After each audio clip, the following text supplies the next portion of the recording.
Nang makauwi si Wanso, natuklasan niya ang kanyang asawa at ang kanyang matalik na kaibigan na may relasyon. Ngunit hindi nagalit si Wanso, mabait lang siyang pinaalalahanan ang kanyang kaibigan na huwag nang magpahuli sa susunod. Matapos marinig ang mga salitang ito, lalo pang nalito ang kanyang asawa. Hindi niya inaasahan na ang kanyang dating malumay at maalalahaning asawa ay magiging napakalamig ngayon. Napapaisip siya na matagal na niyang alam ang kanilang relasyon. Sa sandaling ito, ang inaalala lang ni Wanso ay kung ano ang gagawing malalaman ng mga mamamahayag sa labas. Samantala, ang bodyguard sa labas, nang marinig ang pagtatalo, ay ngumunguya lang ng chewing gum upang mabawasan ang kahihiyan. Ngunit bago pa man makalma si Wanso, nakaharap na naman niya ang kanyang asawang nangaliwa. Inilahad ng kanyang asawa ang kamay nito para alukin siyang sumayaw, na parang walang nangyari. Ngunit dahil siya ay manugang ng isang mayamang pamilya, kailangang makipaglaro si Wanso sa kanyang asawa. Sa panlabas, mukha silang isang perpekto at mapagmahal na mag-asawa, ngunit sa totoo lang, matagal na silang hiwalay. Alam ni Wanso ang pangangaliwa ng kanyang asawa, ngunit ayaw niyang talikuran ang kanyang pagiging manugang sa isang mayamang pamilya. Marahil may mga sekreto rin siya na ayaw niyang malaman ng iba, at lahat ng ito ay nasasaksihan ng kanyang personal na bodyguard, si Duyoon.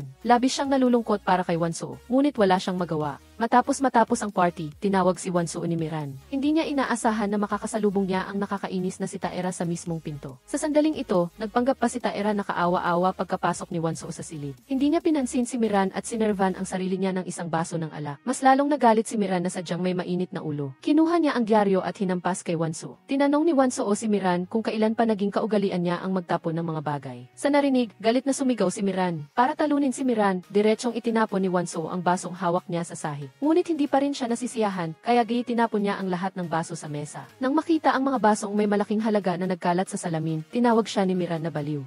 Ngunit hindi natakot si Wanso. Sa halip, sinabi niya na ito ang pinakamahusay na paraan para ilabas ang kanyang galit. Sa totoo lang, matagal na niyang alam na gusto siyang pilitin ni Miran na mag-divorce. Hindi lang niya kinonsinti ang pangangaliwa ng kanyang asawa, kundi inayos pa niya na maging magkasama ang kanyang matalik na kaibigan at ang kanyang asawa. Nang malaman ni Wanso ang lahat intriga ni Miran, lalo siyang ayaw makipag-divorce. Dahil alam niya ang masamang ugali ni Miran, kung siya unang makipag-divorce, lahat ng masasakalita ay ibabato sa kanya. Kahit ang charitable foundation na matagal na niyang pinaghirapan ay kukunin ni Miran. Hindi iyan, binalaan niya si Miran na huwag nang mag-isip patungkol sa divorce. Kung maghihiwalay sila, hindi rin magiging tahimik ang buhay ni Miran.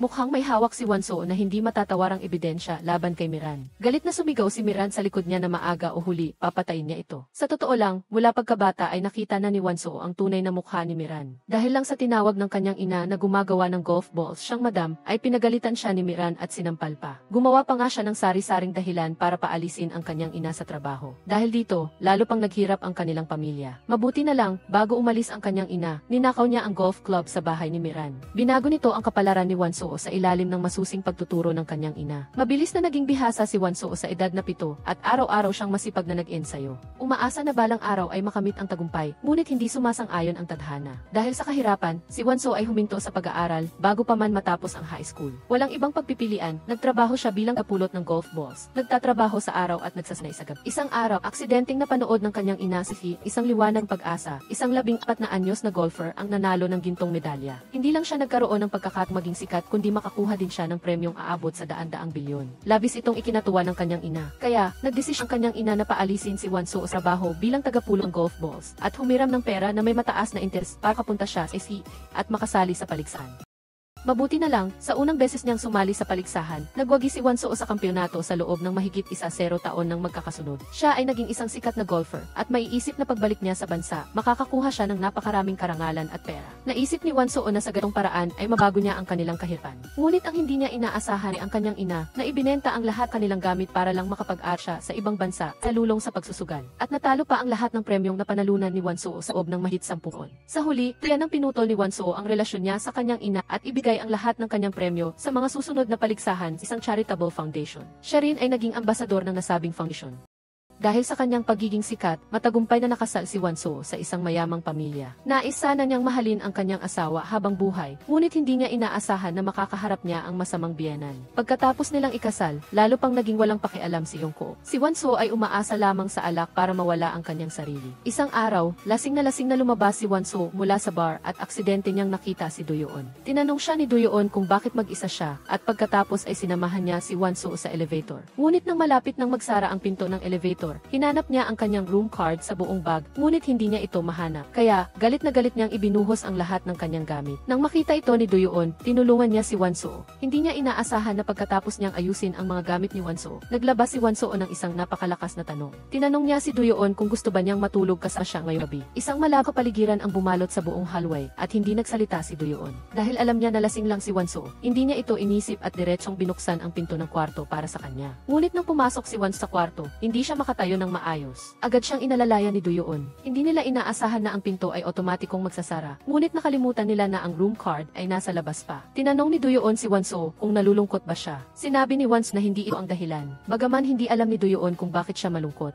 Ngunit dahil sa pagkakaiba ng kanilang estado sa buhay, hindi na siya nagtanong pa at tumalikod na. Hindi niya inaasahan na sa sandaling iyon ay may kumakatok sa labas ng pinto. Lumabas na ang lasing na asawa ni Wonso ay hindi nasiyahan sa kanyang pag-ugali kaninang umaga at gusto siyang kumprontahin. Susubukan na sana ni Doyoon na buksan ang pinto para sa kanya, ngunit agad siyang hinila ni Wonso at sinyasan na manahimik. Walang nagawa si Doyoon kundi sumunod. Sa sandaling ito, aksidenteng yumuko ang kanyang asawa sa labas ng pinto at nakita ang nahulog na room card. Nang yuyuko na siya para pulutin ang card, dumating ang superior ni Doyoon na si Sang-il. Sinabi ni Yongguk na labis na uminom ng alak si Wonso sa bar at natutulog na siya ngayon. Ang lasing na asawa ay hindi nag-isip pa at tumayo na at umalis. Pagkatapos, tahimik na isinuksok ni Yongguk ang room card sa siyong pinto dahil alam niya na si Doyoon ay nasa loob ng kwarto ni Wonso at sa sandaling ito, nakahinga na sila Doyoon at Wonso ng maluwag. Nagtinginan sila at pareho silang nahihiya. Sa mismong sandaling ito, kumislap ang langit at blog sa isang gabing maulan. Si Wonso, na nakaupo sa tabi ng kama, ay may iniisip. Nang tahimik na ang gabi, lumabas si Doyoon mula sa kwarto ni Wonso. Muli siyang umuya ng chewing gum tulad ng dati upang itago ang kahihiyan sa kanyang puso. Kinabukasan, umalis na ang lahat pabalik sa Korea. Nang magkita silang dalawa, sinadya nilang iwasan ang tinginan. Walang sinuman ang nagsalita pa pagkatapos nilang bumalik sa bansa. Inayos pa rin ni Yongguk ang trabaho ni Doyoon bilang bodyguard ni Wonso. Labis itong ikinasya ni Doyoon. Tinangka niyang magtanong kay Yongguk, call kay Wonso, ngunit nilunok niya ang kanyang mga salita. Dahil matapos mapatay ang kanyang matalik na kaibigan, si Doyoon ay palaging nag-imbestiga sa kasong ito sa isang aksidente. Natuklasan niya na ang lahat ng nala ay tumuturo sa lugar na ito. Tiningnan ni Yongguk ang larawan ni Doyoon at ng kanyang matalik na kaibigan na si Kyungju. Labis din siyang nalungkot sa pagkamatay ni Kyungju. Pagkatapos umalis ni Yongguk, nagsimulang mag-impact si Doyoon. Ngunit aksidente niyang nahulog ang larawan nilang dalawa sa sahig at naaalala niya na bago siya mamatay. Sinabi ni Kyungju ang dalawang salita, ang larawan, at hindi niya inaasahan na mayroong memory card sa likod ng larawan. At sa memory card na ito ay mayroong taong video na tila ang lahat ng nilalaman ay tumutukoy sa pagkamatay ni Duo. Ano man ang sikreto na itinatago ng pamilyang mayaman na ito, ang pamilya ay naghahanda ngayon para sa isang family photo. Natuklasan ni Wonso na ang anak sa labas ng kanyang asawa ay naroon din, labis siyang nabalisa. Ngunit nang makita niya ang inosing mukha ng kanyang asawa at ang pagmamalaki sa mukha ni Taera, bigla niyang naintindihan ang lahat, kaya't sa galit, umalis siya. Bumalik si Wonso sa library ni Miran at tinanong siya kung bakit hinayaan niyang kasama sa family photo ang anak sa labas ng kanyang asawa. Hindi niya inaasahan na ilalabas ni Miran ang isang paternity test report na nagsasabing ang bata ay kanyang tunay na apo. At ang dahilan kung bakit niya ito ginawa ay gusto niyang mag-anak ni Wonso bata dahil 5 taon nang namatay ang anak ni Wonso. Bagaman sinasabi niya sa lahat na Tutal, nakasalalay dito ang pag-unlad ng ilang pamilya. Ngunit matigas si Wonso at ayaw niyang pumayag. Ano ba talaga ang layunin ni Wonso? Ang eksena ng family photo, kasama ang anak sa labas ng kanyang asawa, ay nasaksihan ng bodyguard na si Doyoon. Pagkatapos, walang anumang hinala ang mga mamamahayag tungkol sa isyong ito, maliban sa isang maliit reporter na gusto makita ng personal si Wonso. Dahil narinig niya mula sa isang maliit na source na ang anak ni Wonso ay namatay sa isang aksidente sa ski resort. Sa narinig, sinabi lang Wonso sa kanyang assistant na gumawa ng dahilan para paalisin ang reporter. Pagkatapos, maaga siyang umuwi mula sa trabaho at gusto niyang pumunta sa kwarto ng kanyang anak para tingnan ito. Ngunit ang hindi niya inaasahan ay hindi lang ipinag-utos ni Miran sa mayordomo na ilipat ang lahat ng gamit ng kanyang anak, kundi gusto rin niyang iwanan ang kwarto para tirhan ng anak sa labas ni Yongko. Tinangka ni Wonso na pigilan ang lahat ng ito, ngunit nang buksan niya ang pinto, natuklasan niya na ang mga gamit sa kwarto ay matagal nang nilinis. Nang makita niyang tuluyang nawala ang natitirang alaala ng kanyang anak, labis na nagalit si Wonso. Sinabi niya sa mayordomo na hindi siya sasagot ng tawag sa loob ng panahong ito. Galit na umalis si Wanso at nagmaneho palayo. Hindi niya inaasahan na paglabas niya ng pinto ay muntik na siyang mabangga ng isang malaking truck. Sumigaw si Duyoon na gusto bang mamatay ng driver. Sa sandaling ito, sinamantala ni Duyoon ang pagkakataon para mabilis na sumakay sa kotse. Bagaman sinigawan at pinalis siya ni Wanso para sa kanyang ligtasan, nagpang si Duyoon hindi siya narinig at pagkatapos ay pumunta silang dalawa sa isang dalampasigan. Hinayaan niyang maglakad ng walang sapin sa paa si Wanso. Sa totoo lang, naiintindihan niya ang kawalang lakas sakit sa puso ni Wanso. Ngunit dahil sa pagkakaiba ng kanilang estado sa buhay at posisyon, tahimik lang na nasa tabi niya si Duyoon. Nang makita niya dumi sa ilang paa ni Wanso, kinuha niya ang paro para linihin ito sa kanya. Ngunit ang aksyon na ito ay nagdulot ng kanang tiwala kay Wanso. Sinabi ni Wanso kay Duyoon na kung gusto niyang magtiwala siya, sabihin niya sa kanya kung bakit namatay ang kanyang kaibigan. Sinabi rin niya sa kanya na manatili sa kanyang tungkulin bilang isang bodyguard. Sa isang aksidente, natuklasan ni Duyoon ang isang ATV drive sa picture frame ng kanyang namatay na kasamahan. Nang buksan niya ito, natuklasan niya na ang pagkamatay ni Duo ay hindi isang aksidente, kundi isang pagpatay. Napagtanto niya na ang teroristang atake na naranasan ni Wanso sa ibang bansa ay hindi nagkataon lamang, kundi isang maingat na pinlano na pagpatay. Kaya, sinabi ni Duyoon ang bagay na ito kay Wanso. Ngunit hindi naniwala si Wanso sa sinabi ni Duyoon at gusto pa nga niyang paalisin siya sa trabaho. Sa huli, walang ebidensya si Duyoon at hindi rin niya nahuli ang salarin. Batay sa haka-haka, malinaw na hindi siya makukumbinsi na maniwala. Sa sandaling ito, hindi na nagtago pa si Duyoon. Sinabi niya na ang kasamahan ay pinatay sa ibang bansa at ang pumatay ay ang sniper na gustong patayin si Wanso. Inisip ni Wanso na nagsisinungaling si Duyoon kaya umalis siya ng galit, ngunit hindi niya inaasahan na hihilahin siya ni Duyoon pabalik. Sinabi ni Duyoon kanya na huwag siyang magtiwala sa sinuman simula ngayon, manatili sa kanyang tabi at poprotektahan niya siya. Sa totoo lang, ang tunay na pagkatao ni Duyoon ay isang pulis. Dahil sa kanyang bilis, nakatanggap si Duyoon ng isang espesyal na misyon.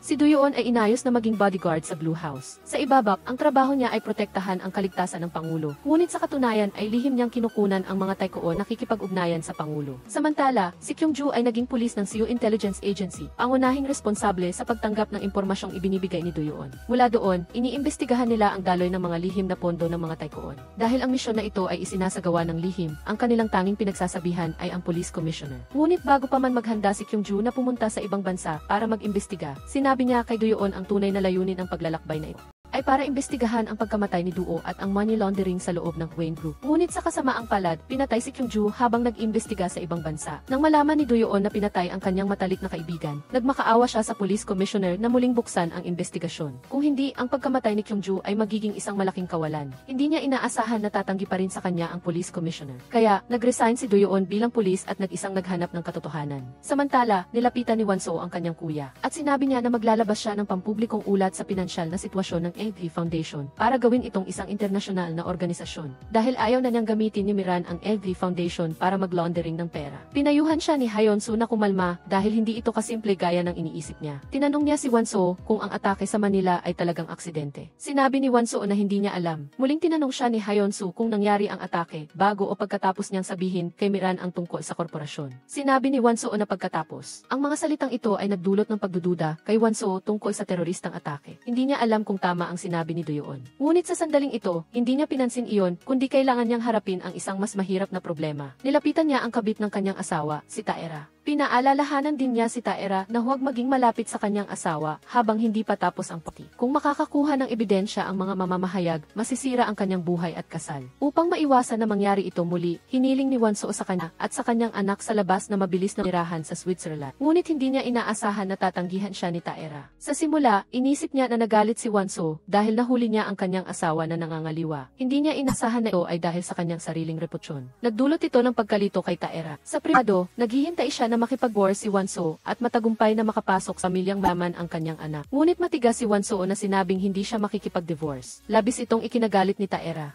Kaya bago umalis si Wanso, nagbigay siya ng isang kakagulat na balita. Sa totoo lang, hindi siya nakasala ni Yong Kook dahil sa pagmamahal, kundi para itago ang kanyang iskandalo sa pagpatay. Dahil noong panahong iyon, nakikipag-date si Yong Kook sa isang babaeng artista. Hindi niya inaasahan na nang magising siya, patay na ang babaeng artista, at ang tunay na dahilan ng kanyang kamatayan ay ang overdose ng droga. Kung ang balita ay naipublish, tiyak na magdudulot ito ng kaguluhan. Kaya pinili nila si Wanso, isang ordinaryong angel of charity. Mabilis na dala si Yong Kook ng pera sa Afra, sa ilalim ng utos ni Miran, at siya ay ginamit. Dito lang naintindihan ni Wanso na kanilang ay walang pagmamahal mula sa simula at puno lamang ng paggamit.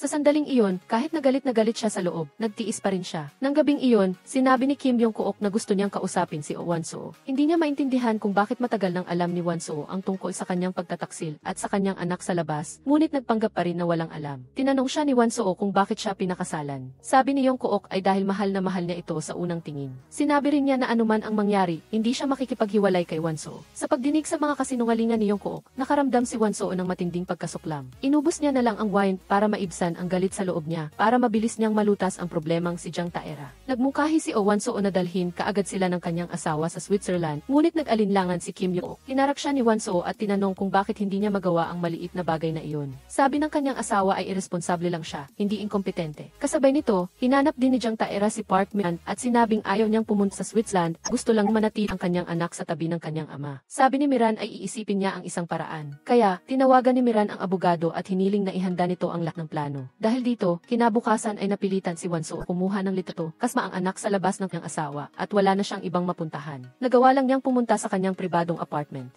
Ngunit pagdating niya, kita niyang naghihintay ang kanyang asawa sa loob ng bahay. Sino ang maakala pagkapasok ni Oh Won-soo, direktang nagmungkahi si Kim Yong-kook na magtuon sila ng isa pang anak. Nang makitang ni Won-soo, pinilit niya itong gahasain. Ngunit itinulak siya ni Won-soo palayo. Nasaksihan ni Seo Do-yeon ang kanilang pag-away. Walang pag-aalinlangan, agad siyang pumasok. Mahigpit na hawakan ni Do-yeon ang dalawang kamay ni Yong-kook. Hindi siya makagalaw. Pagkatapos nito, sinabi niya kay Yong-kook na kumalma at sinabing kung sasaktan si Won-soo, pareho silang malalagay sa alanganin. Nagawa lang ni Yong-kook maghanap ng iba para aliwin siya. At ang taong naglilinis na niya ay si Jang Taera pa rin.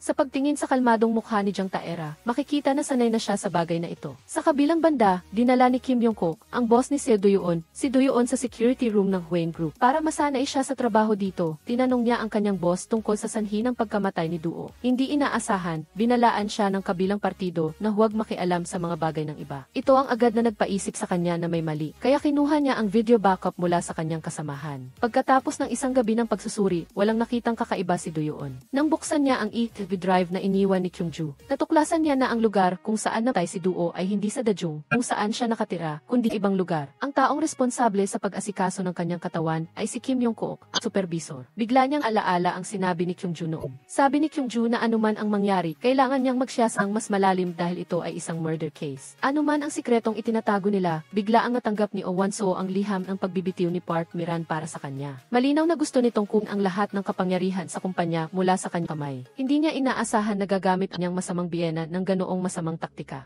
Ngunit isa rin siyang taong nakaranas ng maraming pagsubok at hindi niya hahayaang basta na lang siyang patayin ng iba. Kaya, humingi siya ng tulong kay Hyun-soo para ibunyag ang balita na may mistress at anak sa labas si Kyung-kook. Tinanong siya ng kanyang kapatid kung makikipaghiwalay siya. Ngunit sinabi ni Oh Won-soo na hindi siya makikipaghiwalay at hindi niya hahayang kunin nila ang LV Foundation. Mabilis na naglabas ng mga ulat ang media tungkol dito. Nang malaman ni Park Min ang balitang ito, nagalit siya. Ang asawa Nago ay wala pa ring ideya sa nangyayari. Nang makita lang niya ang napakaraming reporter na nakapaligid sa kanya, natakot siya at tumakbo. Hindi inaasahan, pagkapasok pa lang ni Oh Won-soo sa opisina, nakita niyang naghihintay na si Taera, ang mistress ng kanyang asawa. Gusto ni Taera na mabilis na patahimikin ni Won-soo ang balita. Kung hindi, kapag hinanap ng mga netizens ang impormasyon tungkol kay Taera, tiyak na magdudulot ito ng gulo sa buhay ni Taera. Tinanong ni Won-soo si Taera kung hindi ba siya masaya na nagpunta siya doon. Nalungkot naman si Taera dahil hindi siya makalabas para mag-shopping. Sinabi ni Won-soo na magpanggap na lang siya sa labas, ngunit hindi niya maaaring baliwalain ang mga chismis. Kaya, iminungkahi ni Taera ng dao si Won-soo ng press conference para linawin bagay. Pagkatapos ay nagpunta si Won-soo sa meeting, naghahanda na makipag-usap kay Park Min para sa mga hakbang na dapat gawin at kasamin si Taera. Pero bago pa man makaupo si Oh Won-soo, pinalabas na siya ni Park Min. Sinabi ni Jang Taera na ang isyong ito ay tungkol sa kanya at kumalat na ang kanyang litrato. Ngunit pinalabas pa rin siya ni Min at pinayuhan silang manahimik sa ngayon. At hindi na rin dapat makilahok si Won-soo sa anumang social activities. Bumagsak ng husto ang stock ng kumpanya dahil sa pangyayaring ito. Dahil si Won-soo ay isang respetadong general manager sa labas, sana ay muling isaalang-alang ni Min ang pagtanggal sa kanya sa posisyon. Hindi inaasahan, ang mga salitang ito ay nagdulot ng gulat kay Kim Yong-kook at agad na kinuha ni Min ang kanyang aroganting postura. Binalaan siya na huwag mangarap na makialam sa anumang bagay sa korporasyon. Ngayon ay kailangan na lang niyang manatiling masunuri sa bahay. At galit na galit si Oh Won-soo. Ngunit wala siyang magawa sa kanyang masamang biyenan. Sa huli, pumayag na lang siya sa plano nito at pagkatapos ay lihim na hiniling sa kanyang assistant na mag-ayos ng press conference. Nakita niya na papalapit na ang oras, ngunit mahigpit siyang pinipigilan ni Park Min na umalis, kaya nagdahilan siyang mag-car para makaalis sa sala. Pagkatapos ay nanap siya ng dahilan para paalisin ang mga bodyguard ni Min. Sinabi sa kanya niya ni Seo Do-yeon na pumunta sa likod na pinto ng restaurant at darating siya kaagad. Kaya, sinamahan siya ni doon sa lugar ng press conference. Sa puntong iyon, nang malaman ni Miran na umalis si Won-soo nang walang pahintulot.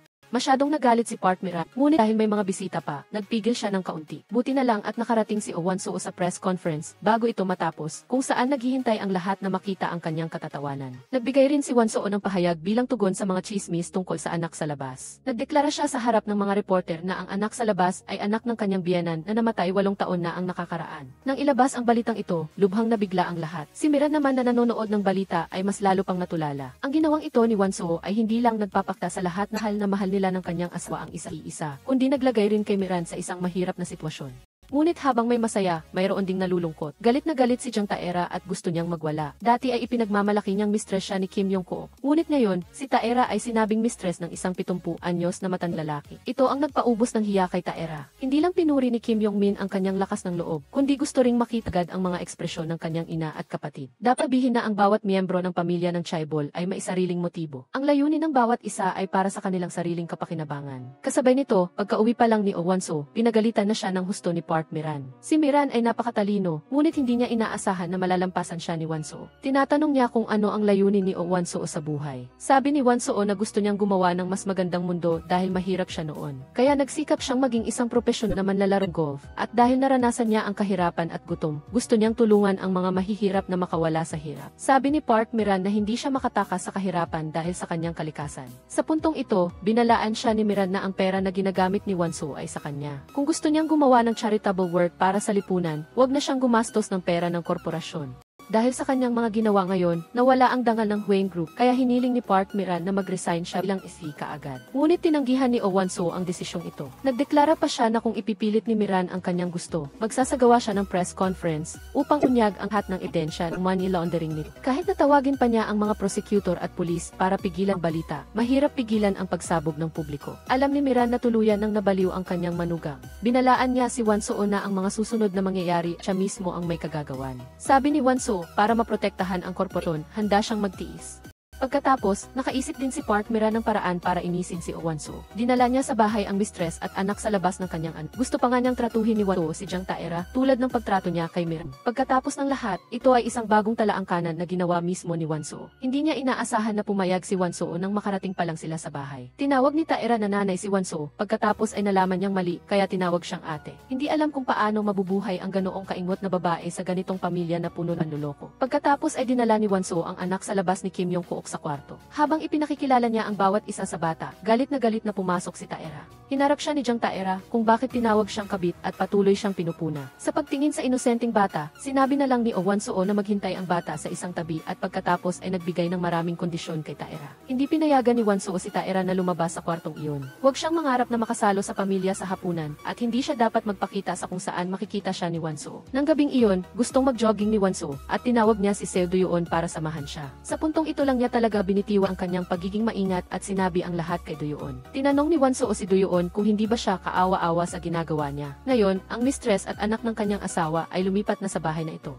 Ngunit kailangan pa rin niyang magpanggap na walang nangyayari. Inisip ni Seo Do-yeon na pinoprotektahan niya ang dangal ng pamilya ng Chaebol at ang pagdaos ng press conference ay para mabilis siyang makalabas sa bahay na ito. Hindi niya inaasahan na gagawin ni Oh Won-soo iyon. Tinanong ni Do-yeon si Won-soo kung ano ba talaga ang pinoprotektahan niya. Pala, bago namatay ang kanyang biyenan, binigyan niya si Won-soo ng isang mahalagang misyon. Iyon ay anuman ang kahirapan na kanyang kaharapin, hindi niya dapat piliin ang diborsyo. Kaya ayaw ni Won-soo makipaghiwalay. Iyon ay dahil lang sa gusto niyang tuparin ang kanyang pangako sa kanyang biyenan. Bago siya umalis, tinanong siya ni Do-yeon kung gusto na ba niyang mamatay. Sa puntong ito, hindi na rin nagtago pa si Do-yeon. Sinabi niya kay Oh Won-soo na ang pagkamatay ni Do ay hindi aksidente, kundi murder, at ang pumatay sa kanyang kaibigan ay ngayon ay target si Won-soo. Pala, bago inatake Won-soo, narinig ni Seo Do-yeon ang pag-uusap ng dalagun sa banyo, kaya lumitaw siya sa lugar kung saan papatayin si Won-soo at iniligtas siya. Kaya, walang pagkakataon sa mundong ito. Pagkatapos ay binigyan niya si Won-soo ng video evidence na iniwan ni Kyung-ju. Dahil sa video, ang lugar kung saan namatay si Do ay hindi sa kanyang bahay, kundi sa ibang lugar, at ang kriminal ay isang miyembro ng pamilya. Kinabukasan, nagpadala si Park Miran mamahaling bote ng wine at hiniling kay Won-soo na personal itong ibigay kay Jae-don. Sa huli, kinailangan ni Oh Wan-soo na pumayag. Hindi inaasahan, nang tanggapin ni Jae-don ang bote ng wine, sinadya niya itong ibagsak na ikinasira ng mamahaling bote. Bukod pa rito, sinisisi pa ni Jae-don si Wan-soo. Ngunit ang hindi inaasahan ng lahat ay sa family dinner. Kumuha si Jae-don ng parehong bote ng wine para ipakita ang kayamanan ng kanyang pamilya. Ang pagtitipon na ito ay ginawa talaga ng pamilya ni Jae-don dahil gusto nilang ipasok ang kanilang beauty products sa Chinese market at kailangan nila ng tulong ni Wan-soo para palawakin ang market. Ngunit nang magtanong si Park Miran, sinabi ni Wan-soo na wala pang pag-unlad na nagpabago sa mukha ng lahat ng naroroon. Mabilis na namagitan ang kanyang asawa sa tabi niya. Sinabi rin ni Park Miran na may malaking impluwensya si Oh Wan-soo sa mundo at napakahusay sa pakikipag-ugnayan. Ngunit hindi niya inaasahan na ang tunay na layunin ni Wan-soo sa paggawa nito ay para pilitin si Miran na ibukod ang Adli Foundation at ibigay sa kanya ang pamamahala nito ng mag-isa. Pinagalitan siya ni Miran dahil sa kanyang ugali sa harap ng kanyang in-laws. Kinabukasan, nagsusuot si Soo ng isang pulang damit para dumalo sa isang event. Hindi naasahan na si Miran ay nagsusuot din ng ekaktong parehong mit. Bagaman pareho silang nahihiya, kailangan pa rin nilang magpanggap na magkasundo at malapit. Pagkatapos, ipinaliwanag ni Wan-soo na ang damit na ito ay ang pinakabagong doktor binigay na sang partner. Hindi niya inaasahan na bumili din si Miran ng eksaktong parehong damit. Hindi inaasahan, hindi siya pinagalitan ni Park Miran, kundi kumpa ng ilang larawan ng nanay ni Oh Wan-soo. Sa pagtingin sa kanyang nanay na payat na parang buto, nagulat si Wan-soo. Simula nang putulin niya ang relasyon sa kanyang nanay, ang kanyang nanay ay palaging inaalagaan ng kanyang kapatid na lalaki. Ngunit nang malaman niya na dinala kanyang nanay sa mental hospital, inisip niyang ito ay utos ni Miran. Hindi niya inaasahan na itatanggi ni Miran ang lahat ng koneksyon. Tinanong niya Wan-soo kung gustong dalhin ang kanyang nanay sa huling hantungan nito. Kaya, nagmadali siyang pumunta sa mental hospital. Para maagaw ang kontrol sa korporasyon mula sa kanyang kamay, walang alinlangan na ikinulong ni Miran ang kanyang nanay sa loob ng 0 taon. Nang makita ni Wan-soo na ang kanyang nanay ay naging miserable at hindi na siya nakilala, labis siyang nalungkot. Ngunit puntong ito, hindi na nakilala ng kanyang nanay si Oh Wan-soo. Patuloy pa siyang inuutusan na tumawag sa kanyang anak na babae sa Mayo sa Amerika para humingi ng tawad. Sabi niya na hindi siya dapat malung sa pagsusugal at sinayang ang lahat ng prem na pinaghirapan ni Wan-soo na makuha. Sa katunayan, ang unang pagkataon na ang kanyang nanay ng pera sa Loan Shark ay para mili ng tiket ng eroplano papuntang Amerika para matulungan ni Wan-soo na matupad ang kanyang pangarap sa loob. Ang resulta ay pinutol ni Wan-soo ang komunikasyon sa kanyang nanay sa loob ng 0 taon dahil sa pagsusugal nito. Ngunit bago pa man nakahinang tawad si Wan-soo sa kanyang nanay, namatay na ito. Ang bigla ang dagok na ito ay hindi niya matanggap. Hindi niya inaasahan na ang pagsasama nila ng kanyang nanay ay ang huli nilang pagkikita. Binalak ni Oh Wan-soo na samahan ang kanyang nanay sa huling yugto. Ngunit sinabi ni Han Sang-il na dadalhin niya ang uran ng kanyang nanay sa kolumbarium at hindi niya papayagang magpakita si Wan-soo sa libing. Dahil ayaw ng kanyang biyena na chairman na malaman bas ang bagay na ito, bagaman walang magawa si Wan-soo. Kailangan pa niyang masunuring gawin ito. Ang katotohanan ay tulad ng sinabi ni Han Sang-il, hindi lamang ni Park Miran na samahan siya ni Wan-soo bukas para makipagnegosasyon sa isang kontrang nagkakahalaga ng trilyon. Kundi sinabi rin niya ang ganito marinig niya ang pagtanggi ni Wan-soo. Iyon ay kung hindi magtagumpay ang negosasyon sa kontratang ito, baka lihim siya kulong tulad ng kanyang nanay. Hindi rin exempted si Han Sang-il. Pagkatapos marinig ang mga salitang ito, nagalit si Oh Wan-soo. Hindi niya inaasahan na gagawin ni Park Miran ito sa kanya dahil lamang sa pera. Sa huli, napilitan si Oh Wan-soo na sumama kay Park Miran sa party na ito. Ang layo ng party ay tulungan si Kim Yong-min na palawakin ang kanyang negosyo ng cosmetics China. Ngunit ang araw na ito ay ang cremation ng ina ni Oh Wan-soo. Hindi talaga siya masaya. Ang tagpong ito ay napansin ni Seo Do-yeon, ang bodyguard na nakatayo sa labas ng pinto. Nang gabing iyon, dinala ni Oh Wan-soo ang urn ng kanyang ina para hanapin si Seo Do-yeon. Umaasa siyang dadalhin siya nito sa isang tahimik na lugar. Kaya, para maiwasan na malaman ng iba ang kanilang kinaroroonan, pinatay muna ni Seo Do-yeon ang gis ng sasakyan. Pagkatapos ay sinabihan niya si Oh Wan-soo na patayin ang kanyang telepono. Matapos maihanda ang lahat, pumunta ang dalawa sa lugar kung saan dating nakatira si Oh Wan-soo. Bagamat hihi dati ay nagreklamo siya na ginugol ng kanyang ina ang lahat ng kanyang bonus sa pagsusugal. Ang tagumpay niya ngayon ay hindi maaaring ihiwalay sa pagsisikap ng kanyang ina. Ngunit huli na nang maunawaan niya ito hanggang sa pumanaw ang kanyang ina. Hindi man lang siya nakapagsorry sa kanyang ina. Nang makita ang kalungkutan ni Oh Wan-soo, labis din na naapektuhan si Seo Do-yeon. Sa sandaling ito, biglang sinabi ni Oh Wan-soo kay Seo Do-yeon na ang kanyang anak na lalaki ay namatay 5 taon na ang nakakaraan at hindi ito nag-aaral sa Switzerland tulad ng sinabi niya sa iba. Dahil noon ay abala siya sa trabaho. Walang oras para alagaan ang kanyang anak kaya bigla itong namatay. Upang aliwin si Oh Wan-soo, inak ni Seo Do-yeon ang kanyang braso. Niyakap siya at sinabing umiyak lang siya ng malakas. Huwag laging kimkimin ang nararamdaman sa loob. Sa sandaling ito, tuluyan ng inalis ni Oh Wan-soo ang kanyang panlabas na anyo at hubi tulad ng isang ordinaryong tao. Ngunit ang hindi inaasahan ni Seo Do-yeon ay ang pagkuha ng litrato ng kanilang dalawang nagyakapan. Sa lalong madaling panahon, ang balita ng pagkawala ni Oh Wan-soo ay ikinagulat ng buong Hwang Group. Maging ang asawa niyang madalas na nangangaliwa ay nagsimulang mag-alala. Inutusan niya ang iba pang mga bodyguard na mabilis na hanapin si Oh Wan-soo. Pagkatapos niyang magsalita, bumalik na si Oh Wan-soo at Seo Do-yeon sa bahay. Ang resulta, pagkapasok pa lang sa pinto, nagsimula na kaagad magreklamo si Kim Yong-kook, Seo Do-yeon na hindi dapat dinala si Oh Won-soo para mawala at untok pa ng malakas si Seo Do-yeon sa mukha. Kinwestiyon niya si Seo Do-yeon tungkol sa kanyang responsibilidad bilang bodyguard. Pagkatapos ay ipinahayag na tatanggalin niya sa trabaho si Seo Do-yeon. Nang makita ang rawan ni Oh Won-soo at Seo Do-yeon na magkasama, nagsimulang magduda si Park Ran na may ibang layunin si Seo Do-yeon sa pagiging bodyguard. Sino ang mag-aakala na ang nakatataas ni Seo Do-yeon na si Han Sang-il ay magsisimulang ipagtanggol siya? Sinabi pa niya na aayusin niya para mailipat si Seo Do-yeon sa punong tanggapan para sa paglilipat ng dahil nahulaan na tiyak na ipapayag ni Oh Won-soo na tanggalin Seo Do-yeon sa trabaho, kaya inaalam niya kay Han Sang-il na hindi na kailangang bigyan pansin ang sinabi ng kanyang anak. Sa isa pang pangyayari, kumatok din si Oh Won-soo sa pintuan ng silid ni Seo Do-yeon, nag-aalala kung nasaktan ba siya. Hindi inaasahan na hindi siya ni Seo Do-yeon pasok sa seat at tinanong si Oh Won-soo kung gusto ba niyang maging babae niya. Tinanong din si Oh Won-soo kung bakit siya labis na nagdurusa. Nang marinig ito, labis na nagulat si Oh Won-soo. Inisip niya na pagsasabihan niya si Seo Do-yeon. Ngunit ang resulta ay direkta siyang nagpahayag ng kanyang damdamin kay Seo Do-yeon. Gusto niyang maging lalaki niya si Seo Do-yeon. Dahil ngayon, si Seo Do-yeon lang ang taong pinagkakatiwalaan niya. Inalok ni Oh Won-soo na tingnan ang ebidensya na hawak ni Seo Do-yeon. Dahil sinabi ni Seo Do-yeon na ang taong nag-assassinate kay Oh Won-soo sa Maynila at ang taong pumatay sa niyang kaibigan ay isa. Kaya gusto malaman kung ano ang layunin ng mamamatay tao. Ngunit sinabi ni Seo Do-yeon na saksi lamang siya at wala siyang nakuha na ebidensya ng pagtay. Kasabay nito, tawag din ni Park Miran ang kanyang anak lalaki sa silid aklatan at kaagad na sinampal ito. Kinwestiyon niya si Kim Yong-kook na dahil ba siya ay nangaliwa, nagdududa siya sa ibang tao. Hindi ba niya sinabi kay Kim Yong-kook na dumalo si Oh Won-soo sa libing ng kanyang ina? Dahil ba sa minatap si Kim Yong-kook kaya nagduda siya na mayroong di magandang relasyon sa pagitan ni Won-soo at Seo Do-yeon. Ngunit matapos kumalma ang dalawa, tinanong ni Kim Yong-kook ang kanyang ina kung gusto ba nung hiwalayan niya si Oh Won-soo. Bagaman gusto rin ni Park Miran na hiwalay sila sa lalong madaling panahon, isinasaalang-alang niya na si Oh Won-soo ay hindi lamang hawak ang ekonomikal na daluyan ng kumpanya, kundi hawak din niya ang ebidensya ng kanilang money laundering. Kung maghihiwalay sila sa oras na ito, tiyak ilalantad ni Oh Won-soo ang lahat ng ito. Sa oras iyon, tuluyan silang mawawala ng karapatan na magmana ng kumpanya. Sinabi ni Park Miran na may lamang isang paraan si Oh Won-soo upang umalis sa bahay na ito. Ito ay ang kamatayan at walang opsyon na diborsyo. Labis na nagulat si Kim Yong-kook nang marinig ito. Hindi inaasahan ni Kim Yong-kook gusto ng kanyang ina na patayin ang kanyang asawa. Ngunit bago pa man makapag-eat si Kim Yong-kook, ibinigay na ni Seo Do-yeon kay Oh Won-soo ang video na iniwan ni Kyung-sook bilang ebidensya. Ipinapakita sa video na sa araw ng kamatayan ni Kim Yong-min, inilipat ang katawan sa ibang lugar. Ngunit malinaw na narinig ni Oh Won-soo na sinabi ng tagapamahala na Kim Yong-min ay namatay sa bahay. Tinanong niya si Seo Do-yeon kung ano ang nangyari. Sa katunayan, sina Seo Do-yeon at Kyung-sook ay parehong dating pulis. Nakatanggap si Kyung-sook ng utos mula sa hepe ng pulisya at inatasan siyang imbestigahan ang ebidensya ng korupsyon ng mayamang negosyante. Ang resulta ay natuklasan niya na matay ni Kim Yong-min ay hindi aksidente. Ngunit bago pa man siya makapag-ulat sa hepe ng pulisya, siya ay pinatay. Tiyak na natuklasan ng salarin na hawak ni Kyung-sook ang ebidensya ng kanilang krimen, kaya pinilang umupa ng isang mamamatay tao para patayin siya. Hindi alam ni Oh Won-soo ang motibo sa pagpatay ni Park Miran at Kim Yong-kook. Sa huli, hiniling ni Oh Won-soo kay Seo Do-yeon na mabilis na hanapin ang ebidensya tungkol sa taong umupa ng mamamatay tao sa kanya. Ngunit bago iyon, kailangan niyang ipahayag sa publiko na siya ay inatake ng mga terorista. Tinanong ni Seo Do-yeon kung nananatili ba siya sa bahay na ito dahil sa kanyang karangalan. Dahil palagi siyang gustong tumulong sa mga taong nasa kahirapan. Ngunit para matulungan sila, kailangan niya ng mas maraming pera. Kaya nagtiis siya hanggang ngayon. Sa saning ito, dumating din si Sang-il upang hanapin si Seo Do-yeon.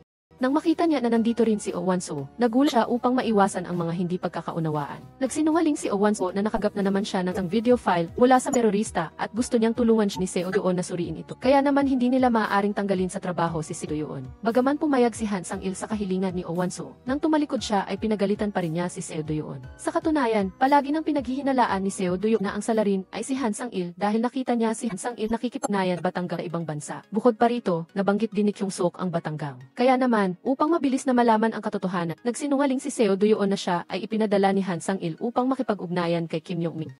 Ngunit hindi inaasahan na si Kim Yong-min ay napakatuso rin. Nang makita niyang si Seo Do-yeon ay isang estranghero, tinanggihan niya ito. Pagkatapos ay ipinadala niya ang video kay Han Sang-il upang kumpirmahin ang sitwasyon. Gaya ng inaasahan, kinabukasan ay pumunta si Han Sang-il kay Seo Do-yeon at kinwestiyon siya kung bakit siya naroroon. Sa puntong ito, hindi na nagtago pa si Seo Do-yeon. Sinabi ni Seo Do-yeon na nasaksihan niya mismo ang pakikipag-ugnayan ni Han Sang sa Batanggang. Pinaghihinalaan niya na may kinalaman si Han Sang-il sa pagkamatay ni Kyung-sook. Nang marinig ito, labis na nagalit si Han Sang-il. Sinasabi niyang tumutulong lamang sa mga gawain ni Kim Yong-kook. Hindi siya gagawa ng pagpatay para sa upa. Nang makitang hindi siya umamin, Sinabi ni Seo Do-yeon kung bakit si Kim Yong-min ay namatay sa labas at hindi sa kanilang bahay. Walang magawa si Han Sang-il kundi sabihin ang katotohanan. Dahil si Kim Yong-min ay nagkaroon ng kakaibang sakit at biglang namatay, kaya inilipat nila ang katawan pabalik sa bahay upang subukang itago ang iskandalo. Pangpigilan si Seo Do-yeon na gumawa ng labis na hakbang. Hiniling ni Han Sang-il sa kanya na huwag nang maging bodyguard dahil ang bagay na ito ay walang kinalaman sa pagkamatay ni Kyung-soo. Ngunit hindi naniwala si Seo Do-yeon sa kanyang sinabi at ipinahayag pa na tiyak na aalamin niya ang katotohanan tungkol sa pagkamatay ni Kyung-soo. Hindi inaasahan na ang layunin niya sa paggawa nito ay upang pilitin ang kabilang panig na mabilis na magpakita. At si Oh Won-soo ay hindi rin umupo ng walang ginagawa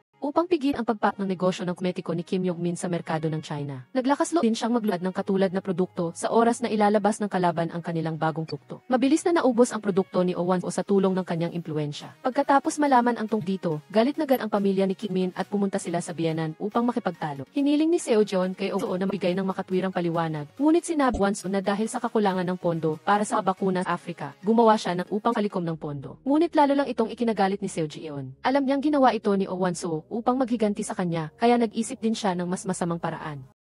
Sinabi ni Seo Jeon na minsan siyang nakipagkasundo kay Kim Yong-ko. Hindi niya inaasahan na ang masamang lalaking iyon ay hindi lamang nakipag-ugnayan sa isang babaeng artista, kundi naging sanhi rin ang pagkamatay ng artistang iyon dahil sa labis na paggamit ng gamot. Kaya, nang malaman nila ang masamang ugali ni Kim Yong-ko, kinansela ng kanilang pamilya ang kasunduan na nagbigay ng pagkakataon kay Oh Won-soo na makapasok. Pagkatapos, mahigpit na hiniling ni Seo Jeon kay Park Mira na tulungan siyang ayusin ang bagay na ito. Pagkatapos ay sa harap ng lahat, binigyan niya ng leksyon ang kanyang asawa. Bago umalis, nagbanta pa si Kim Yong-min, hiniling niya kay Oh Won-soo na bayaran sila ng malaking halaga ng pinsala. Hindi lang iyon, binantaan din niya si Oh Won-soo na mabilis na humingi sa Management Bureau para sa isang sales license. Kung hindi, tiyak na pagbabayarin kanya. Nahulaan ni Jang Tae-ra na sa ibabaw, ginawa ito ni Oh Won-soo upang sirain ang mga plano ni Kim Yong-min. Ngunit sa katunayan, ito ay upang pigilan Park Min na agawin ang kontrol sa kumpanya mula sa kanya. Ang mga aksyon ni Oh Won-soo ay tiyak na nagpagalit sa masamang biyenan. Ngunit sa pagtatapos ni Oh Won-soo sa aktibidad at paghahanda na umuwi, biglang lumitaw sa himpapawid ang ilang mga drone. Agad na napansin ni Seo Do-yeon na mayroong kakaiba. Patuloy lang siyang umiiwas upang protektan ang kaligtasan ni Oh Won-soo. Ngunit nangyari pa rin aksidente. Kahit saan sila magpunta, lumipad ang mga drone na parang mga bubuyog.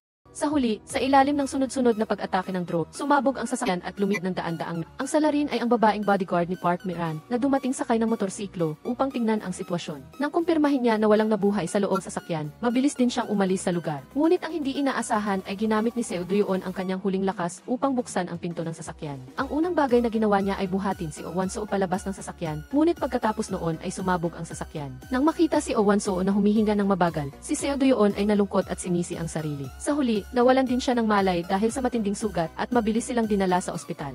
Ang balita na sugatan si Oh Won-soo ay nakaakit din ng atensyon ng maraming media. Mabuti na lang at pagkatapos ng tuloy-tuloy na pagliligtas ng mga doktor, sa wakas ay nalagpasan ni Seo Do-yeon ang peligro sa kanyang buhay. Sa kabilang dako, nagising na rin si Oh Won-soo. Ang unang bagay na sinabi niya pagkamulat ng kanyang mga mata ay ang pagtatanong tungkol sa kalagayang sugat ni Seo Do-yeon. Ang kanyang asawa na si Kim Yong-ko ay natigilan ng marinig ito. Napansin ni Oh Won-soo na mali ang kanyang sinabi, kaya mabilis siyang nagtanong tungkol sa kalagayan ng sugat ng bodyguard. Sinabi ni Kim Yong-ko sa kanya na buhay pa sila. Ngunit pinayuhan ni Kim Yong-ko na mayroong maraming reporter na nagbabantay sa lugar na ito. Kung ayaw mong kumalat ang chismis, mahiga ka lang dito ng maayos. Sa parehong oras, dumating din ang salarin sa silid ng ospital ni Seo Do-yeon. Ngunit nang aalisin na niya ang saksi, biglang dumating si Kim Yong-ko at pinigilan siya. Hindi naglita ng marami si Kim Yong-ko, umikot lang siya agad na umalis. Nang kumpirmahin ng salarin na walang tao sa paligid, naghanda siyang gawin ang kanyang balak. Ngunit napansin niya na mayroong kifi sa loob ng silid, kaya wala siyang magawa kundi umalis ka. Pagkatapos ay tumawag siya para ipaalam na nabigo ang misyon. Mabilis na tinawagan ni Park Miran ang hepe ng pulisya upang alamin ang katotohanan. Hiniling ni Park Miran na mabilis nilang hanapin ang salarin upang sagutin si Oh Won-soo. Nagbigay din si Jang Tae ng halaga ng pera hepe ng pulisya upang sisihin niya ang insidente sa isang terori pag-atake sa ibang bansa. Dahil kung hindi matatapos ang kasong ito sa lalong madaling panahon, tiyak na patuloy na baba ang halaga ng stock ng kumpanya. Naintindihan din ni Director Jang Tae-ra ang ibig sabihin ni Han Sang-il. Kinabukasan, binisita ni Oh Won-soo si Seo Do-yeon. Ngunit natuklasan niya na wala siya sa silid ng ospital. Sa katunayan, nakuha ni Seo Do-yeon ang video mula sa pinangyarihan ng pag-atake mula sa kanyang kasamahan upang imbestigahan kung sino ang tinasalarin. Sa sandaling ito, nagbigay si Kim Yong-ko ng isang bag ng pera ay Han Sang-il upang ibigay sa batangang. Sa sandaling ito, biglang naalala ni Han Sang-il ang mga salitang sinabi ni Seo Do-yeon kanina. Nagsimula rin siyang magduda kung ang pera na ibinigay niya sa banggang ay para sa pag-upa ng mamamatay tao. Kasabay nito, sinabi ni Jiang Taera kay Park Miran ang tungkol sa paglilipat ng pera ni Kim Yong-kook nang walang pahintulot. Bukod pa rito, sabay-sabay siyang nagbukas ng 100 na account at bawat account ay nagdeposito ng 1 bilyon. Ngunit hindi ito pinansin ni Park Miran. Inakala niya na may dahilan si Kim Yong-kook sa paggawa nito at hindi niya ito nais na malaman niya. Hindi inaasahan na sinabi ni Jiang Taera na tiyak na nakikipag-ugnayan siya sa mga delikadong tao. Sinabi ni Park Miran na huwag na niyang pakialaman ang bagay na ito. Ngunit nang tanungin kung si Kim Yong-min ay nananatiling mapilit na humingi ng tawad si Oh Won-so, sinabi niya na hindi niya alam kung kanino nagmana si Kim Yong-min at naging ganito siya kalakas ang loob. Sa huli, si Kim Yong-min pala ang anak ni Jiang Taera at Park Miran. Ang kahulugan sa mga salita ni Park Miran ay tumutukoy din kay Jiang Taera. Pagkatapos marinig ang mga salang ito, tiningnan siya ni Jiang Taera ng masama. Kaya natakot siya at hindi na naglakas loob na magsalita pa. Mabilis na nakita ni Jiang Taera si Kim Yong-min, umaasa siya na makikipag-ayos ito kay Oh Won-so. Dahil kung gusto niyang palawakin ang merkado ng kosmetiko sa China, hindi niya magagawa iyon nang walang tulong ni Oh Won-so. Ngunit nananatiling mapilit si Kim Yong-min na humingi ng tawad si Oh Won-so sa kanila. Ngunit naiintindihan ni Jiang Taera ang pagkatao ni Oh Won-so. Hindi niya gagawin iyon. Sinabi ni Kim Yong-min kung ano ang ginawa ng kanyang ina at ng kanyang namayapang ama para sa kanya. Ginagamit lamang siya upang mag-money laundering para lamang si Kim Yong-kook ang makamana ng ari-arian. Bukod pa rito, pinagsasabihan niya si Jiang Taera. Ngunit hindi inaasahan na si Jiang Taera pala ang tunay niyang ama. Palagi siyang nag-aalala sa kinabukasan ng kanyang anak. Hindi lang alam ni Kim Yong-min ang bagay na ito. Sa sandaling ito, nakatanggap ng tawag ang asawa ni Kim Yong-min mula sa kanyang kalaguyo. Agad na nagalit si Kim Yong-min, sinabi ni Kim Yong-min sa kanyang asawa na huwag masyadong halata. Bagaman si Kim Yong-min ay laging nagbubulag-bulagan. Ngunit may mga oras na hindi na niya kayang tiisin. Hindi siya pinansin ng asawa ni Kim Yong-min at tumayo at umalis. Dahil sa pagharap sa pampublikong pangangalunya ng kanyang asawa. Tanging ang pagtitiis na lang ang alam ni Kim Yong-min. Sa kabilang dako, gumaling na si Oh Won-so at naghahanda ng lumabas ng ospital. Bago siya umalis, binisita niya si Seo Do-yeon. Tinatanong niya kung bakit muntik na siyang mamatay, ngunit bakit pa rin niya ipinagsapalaran ang kanyang buhay para iligtas siya. Sinabi ni Seo Do-yeon na sa oras na iyon, hindi siya nag-isip ng marami. Sumunod lamang siya sa kanyang puso. Tinanong ni Oh Won-so kung bakit pinayagan niyang sunod ang kanyang puso sa kanya. Wala naman silang magagawa. Sinabi ni Seo Do-yeon na hindi totoo iyon. Hindi bati iniligtas niya siya. Hindi pa man nakakapag-isip si Seo Do-yeon, kumilos na ang kanyang katawan. Nang makita na muling ipinagsapalaran ni Seo Do-yeon ang kanyang buhay, upiligtas siya. Unti-unting napunta ang puso ni Oh Won-so sa kanya. Naramdaman din ni Seo Do-yeon ang damdamin ni Oh Won-so. Sa sandaling ito, ang dalawang malungkot na puso ay sa wakas ay nagkasama. Magkatabi silang walang sinasabi. Kinabukasan, pumunta si Oh Won-so sa kumpanya tulad ng dati. Agad niyang hinanap ang kanyang kapatid na lalaki para hingin ang mga financial ledger ng kumpanya. Tila nahihirapan ang kanyang kapatid. Sinabi niya kay Oh Won-so na mayroong 2 set ng mga ledger. Ang binago na set ay nasa kanyang kamay. Ang isa pang set ay nasa kamay ni Jiang Taera. Ngunit ang delikado ay kung ilalantad sa publiko ang mga ledger. Siya mismo ang magiging scapegoat. Aakuin niya ang lahat ng kasalanan bago ang money laundering ni Park Miran. At si Oh Won-so, bilang ifi ng kanya, ay hindi rin makakatakas sa responsibilidad. Ngunit nanatili pa rin si Oh Won-so sa kanyang desisyon kunin ang mga ledger. Kung hindi nila mabilis na mahahawakan ang ebidensya ng krimen ni Park Miran, mas magiging mahirap ang kalandas sa hinaharap. Noong gabi, may dalang mahal na bote ng red wine si Park Miran sa silid ni Jiang Taera. Ang eksena ay nakita ni Han Sang-il. Wala rin siyang magawa. Lumabas na noong tapas si Han Sang-il. Nasaksihan niya ang pangangalunya ng kanyang ina kay Jiang Taera. Ngunit ang ina ni Han Sang-il ay walang balak na magsisi. Sinabi pa niya na matagal nang alam ng ama ni Han Sang-il ang kanyang pangangalunya. Nagdulot ito ng hindi maalis na trauma sa pagkabata ni Han Sang-il. Kaya pagkatapos niyang lumaki, patuloy siyang nangangalunya. Mabilis na gumaling si Seo Do-yeon at lumabas ng ospital. Sa oras na ito, pinuntahan siya ni Han Sang-il. At tinanong niya kung ang video na iniwan ni Kyung-suk ay may kasamang mga larawan niya. Pagkatapos makakuha ng kumpirmasyon, mabilis na tinanong ni Han Sang-il kung nakita ba niya ang salarin. Sinabi lang ni Seo Do-yeon na pinatay si Kim Yong-min, ang salarin at ang taong nagdulot ng pamamaril sa Maynila ay isa. Hindi niya nakita ang mukha ng taong ito. Kapag gumagamit ng kutsilyo, ang salarin ay mayroong isang espesyal na galaw. Tinanong ni Han Sang-il kung anong galaw iyon. Nang makitang hindi sumagot si Seo Do-yeon, alam ni Han Sang-il na pinaghihinalaan pa rin siya. Wala siyang magawa kundi sabihin na tumulong siyang ibigay muli ang pera kay Kim Yong-kook. Hindi sigurado si Seo Do-yeon kung ang pag-atake na ito ay ginawa ni Kim Yong-kook. Kung si Kim Yong-kook nga, ano ang motibo niya sa pagpatay sa kanyang sariling ama? Ngunit hindi pa siya nakakahanap ng sagot. Nilapitan ni Oh Won-so si Seo Do-yeon. Umaasa matutulungan siya nitong makuha ang mga financial ledger ng kumpanya mula kay Jiang Taera. Ngunit nang makita niya ang sugat sa katawan ni Seo Do-yeon, muling sinisi ni Oh Won-so ang kanyang sarili. Pumayag si Seo Do-yeon sa kanyang hiling. Kaya kinabukasan, pumasok si Seo Do-yeon sa bahay nang wala si Jiang Taera. Natuklasan ni Seo Do-yeon sa surveillance camera na may dalang briefcase si Jiang Taera palabas. Matapos umalis si Jiang Taera, pumasok si Seo Do-yeon sa bahay ni Jiang Taera. Ngunit natuklasan niya na kailangan niyang mag-scan ng fingerprint at maglagay ng password para makapasok sa bahay. Kaya pumunta siya sa isang restaurant at natuklasan sa isang tasa ang bakas ng lipstick ni Jiang Taera. Lihim na gumawa si Seo Do-yeon ng kopya. Pagkatapos, gumamit siya ng mataas na teknolohiya upang kopyahin ang fingerprint ni Jiang Taera. Sa ganitong paraan, ginamit niya ang peking fingerprint upang makapasok sa bahay ni Jiang Taera. Ngunit ang nakakagulat ay nasaksihan din ng salarin ang eksenang ito. Mabilis niyang ipinagbigay alam kay Jiang Taera. Nang marinig ito, agad na natakot si Jiang Taera at nagmadali siyang umuwi. Ngunit nang makapasok siya sa bahay, natuklasan ni Jiang Taera na walang tao sa loob at ang vault ay walang senyales ng paghahanap. Sa sandaling ito, nakahinga ng maluwag si Jiang Taera. Sa parehong oras, biglang natuklasan ni Jiang Taera na ang mga ledger na nakalagay sa pinto ay nawawala. Lumabas na matagal nang nakuha ni Seo Duyoon ang mga ledger bago pa man dumating si Jiang Taera. Hindi lang yon, naglagay pa siya ng hidden camera sa relo sa mesa para madaling masubaybayan ang bawat galaw ni Sang-woo mamaya. Pero maliit rin ang pagtingin nila sa mga paraan ni Sang-woo. Nang ibigay ni Duyoon ang mga aklat kay Wan-soo paringnan, sumugod ang mga tao mula sa office. Sabi nila, nakatanggap sila ng tip mula sa publiko at sasalakayin nila ang LD Foundation Charity Organization. Bukod pa rito, naglabas din sila ng warrant of arrest para kay Hyun-soo dahil sa kaso ng embezzlement. Nang malaman ito, labis na nagpanik si Wan-soo dahil katapos manaw ng ina, si Han-soo na lang ang tanging kamag-anak niya sa mundong ito. Sa pagkakita sa paghihirap ni Wan-soo, patuloy lang siyang inalo ni Duyoon.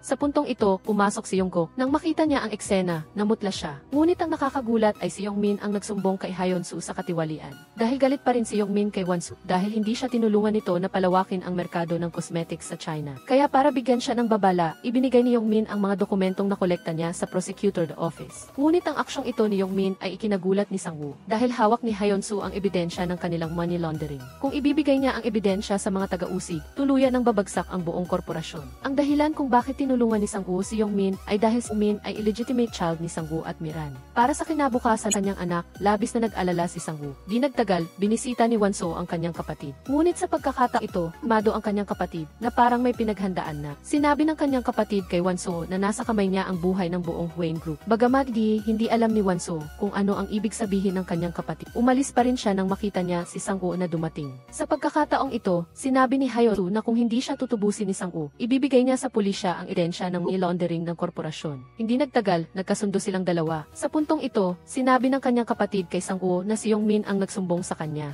Dahil matapos bumagsak si Wan-soo, ang pinakamalaking makikinabang ay si Yongmin. Ngunit para itago ang kasalanan ni Yongmin, hindi inamin ni Sang-woo ito at sinisi si Duyoon. Dahil kinuha lang ni Duyoon ang mga aklat mula sa kanyang opisina, wala pang isang minuto, dumating na ang mga tao mula sa prosecutor office. Malinaw na walang ganoong coincidence sa mundo. Nang marinig ito, naging bahagyang kakaiba din ang reaksyon ni Hyun-soo. Pagkatapos nito, sinabi ni Sang-woo kay Miran ang kahilingan ni Hyun-soo. Sinabi pa niya na tiyak na kaya niyang ayusin ang bagay na ito. Tinanong ni Miran si Sang-woo kung dapat imbestigahan kung sino ang nagsumbong at hindi hinarap ang tanong ni Miran. Hindi binanggit ni Sang-woo na si Yongmin ang nagsumbong. Sa halip, sinabi niya sa kanya na kinuha ni Duyoon ang mga aklat. Sabi ni Sang-woo, posibleng si Duyoon ang nagsumbong kay Hyun-soo tungkol sa katiwalian. Samantala, hindi pa rin alam ni Duyoon na mayroon na siyang bombang dala. Seryoso niyang pinag-aaralan ang mga sikreto sa mga aklat at nalaman niya na bagagi ang korporasyon ay pinamamahalaan sa ilalim ng pangalan ni Wan-soo at Hyun-soo. Ang totoo, lahat ng pera ay napupunta sa bulsa ni Miran. Habang nalilito siya, nagkaproblema din si Wan-soo. Kinuha ni Miran ang larawan nila ni Duyoon na magkayakap at tinanong sila kung anong relasyon mayroon sila.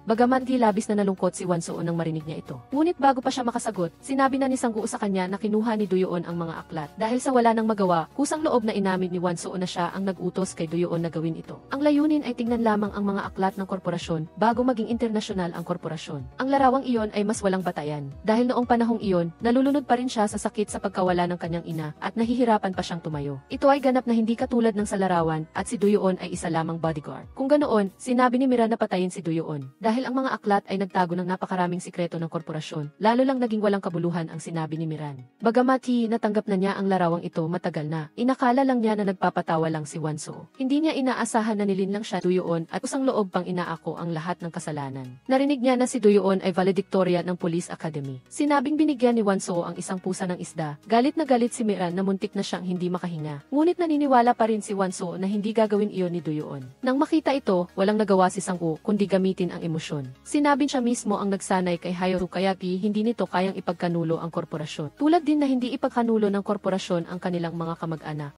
Dahil ang mga taong naririto ay parehong mga balang na nakatali sa isang tali. Ano ba ang gamot na inilag ni Duyo sa kanya na nag-udyok kay Wansuo na pag nakawin ang mga aklat? Sa huli, nakipagkompromiso pa rin si Wansuo sa kanila at nangakong ibabalik ang mga aklat kay Sang-woo sa lalong madaling panahon. Malinaw na nagsimula na rin siyang magduda sa orihinal na layunin ni Duyoon sa paglapit sa kanya. Kaya nang gabing iyon, nakipagkita siya kay Duyoon sa rooftop. Hiniling niya sa kanya na magbigay ng ebidensya na ang taong pumatay sa kanya at ang taong pumatay sa kanyang kaibigan ay isa. Tinanong siya ni Duyoon kung nagdududa siya sa kanya. Kinuha ni Wansuo ang mga aklat mula sa kanya, ngunit tumanggi si Duyoon. Sinabi ni Wansuo na alam na nina Sang-woo at Miran na nasa kanya ang mga aklat. Inakala pa nilang siya ang nagsumbong sa mga tiwali. Hindi lamang tinanggihan ni Duyoon ito, ngunit nagbigay pa siya ng balita na lubos na ikinagulat ni Wansuo. Lumabas na ang secret fund ng korporasyon ay napupunta sa bulsa ni Miran. Bagamat hindi pa niya naintindihan kung bakit ginagawa ito ni Miran. Ngunit hanggang nasa kanyang kamay ang mga aklat, masisiguro niya ang kaligtasan ni Wansuo. Sino ang mag-aakala na payuhan pa ni Wansuo si Duyoon na ibalik ang mga aklat kung hindi ay papatayin siya? Ngunit ang aksyong ito ay tinutulan ni Duyoon. Dahil para labanan sila, kailangan nilang gamitin ang mga aklat na ito. Sinabi ni Duyoon sa kanya na magtiwala sa kanya.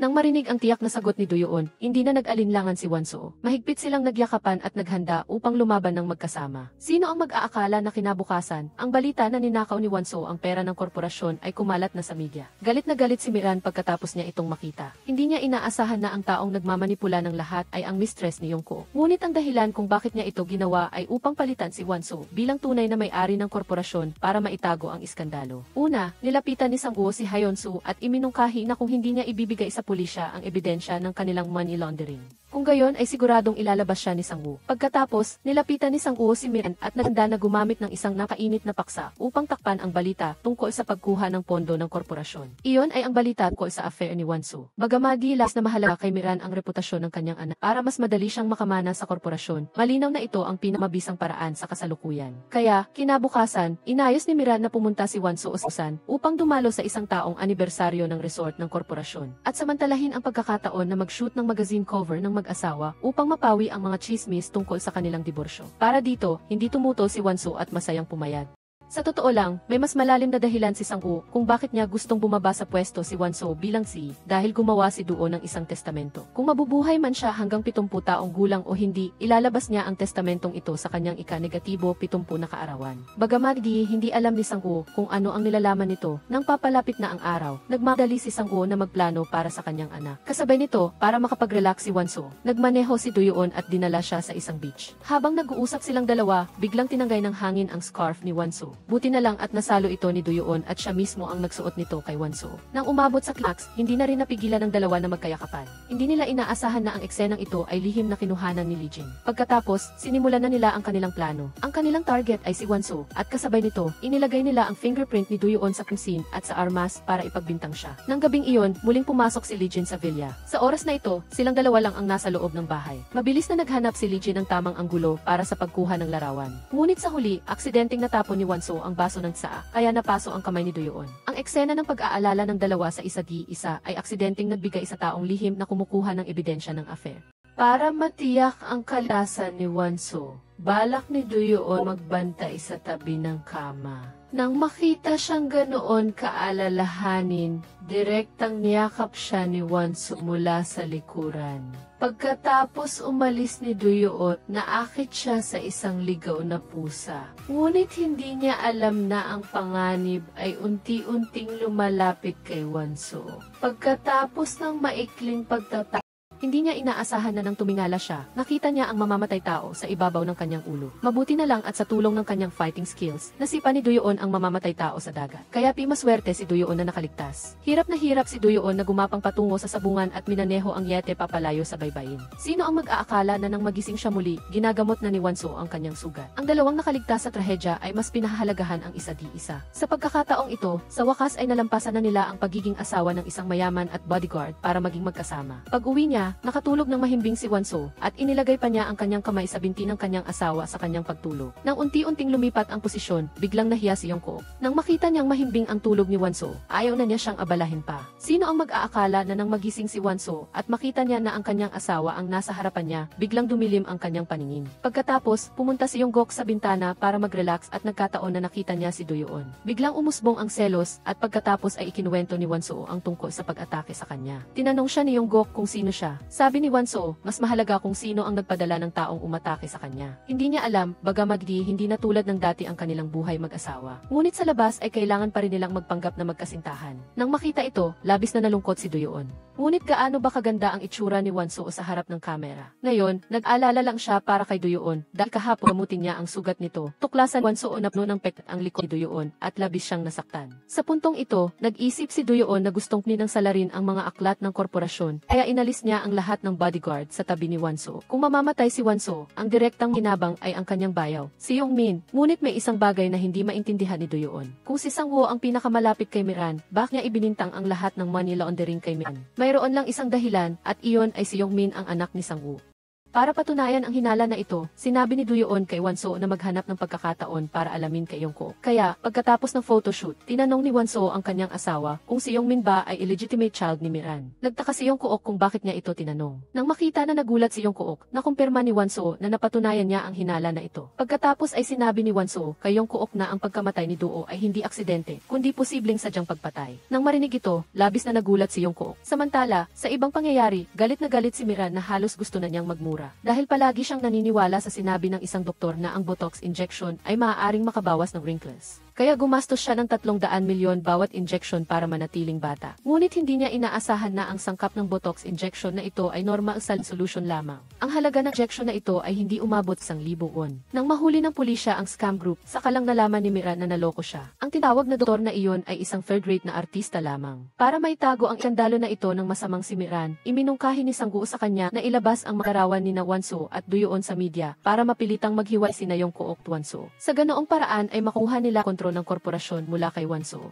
Pagkatapos, sinabi ni Sang-woo sa kanya ang tunay na layunin ni Duyoon bilang bodyguard. Dahil namatay ang kaibigang pulis ni Duyoon, tinanong ni Miran kung sino ang kaibigang pulis na iyon. Sinabi ni Sang-woo sa kanya na ang pulis na iyon ay nag-imbestiga sa pagkamatay ni Duo. Tinanong ni Miran si Sang-woo kung pagpatay ba iyon. Tinanong siya ni Sang-woo kung nakita na ba siya nitong pumatay ng tao. Malinaw na hindi alam ni Miran kung ano ang tunay na dahilan ng pagkamatay ng kanyang asawa. At naghanda na rin si Sang-woo na tumakas tulad ng hula ni Duyoon. Kaya, ginamit niya ang madaling maloko na si Miran para gawin ang isang serye ng maruruming gawain. Nang makita si Wanso na bumalik sa bahay ng ligtas, direktang sinisi ni Sang-woo si Lee Jin sa pag-atake kay Wanso. Binalaan ni Sang-woo na kung mabibigo siyang muli, ipapauwi siya sa kanyang bansa. Sa panahong iyon, ang parusang kakaharapin niya ay magiging mas malupit. Nang marinig ito, mabilis na ginamot ni Lee Jin ang kanyang sugat para maghanda sa susunod na pag-atake. Kasabay nito, ang balita tungkol sa affair ni Wanso ay naging kontrobersya sa buong lungsod. Nang malaman ito, hindi na nakapagpigil si Yongko. Agad niyang nilapitan ang kanyang inang presidente at tinanong kung bakit niya hinayaang lihim na kunan ng larawan si Wanso. Kahit na hinayaan niyang isulat ng media ang mga ganoong maruruming salita para siraan siya. Sa harap ng pagtanong ng kanyang anak, nagpatuloy siyang magpanggap na wala siyang alam. Inalo pa niya ang kanyang anak na dapat ay mabilis siyang makipaghiwalay kay Wanso. Sino ang mag-aakala na buong tapang sinabi ni Yongguk na hindi siya makikipaghiwalay? Dahil si Wanso ay hindi katulad niya, hindi siya maruming babae. Nang marinig ito, agad na nagalit si Miran. Tinanong siya ni Yongguk bakit hindi siya pinapatay para hindi na niya masaksihan ang mga maruruming gawain nito. Sa katunayan, wala nang bata si Yongguk, nasaksihan na niya ang affair ng kanyang ina.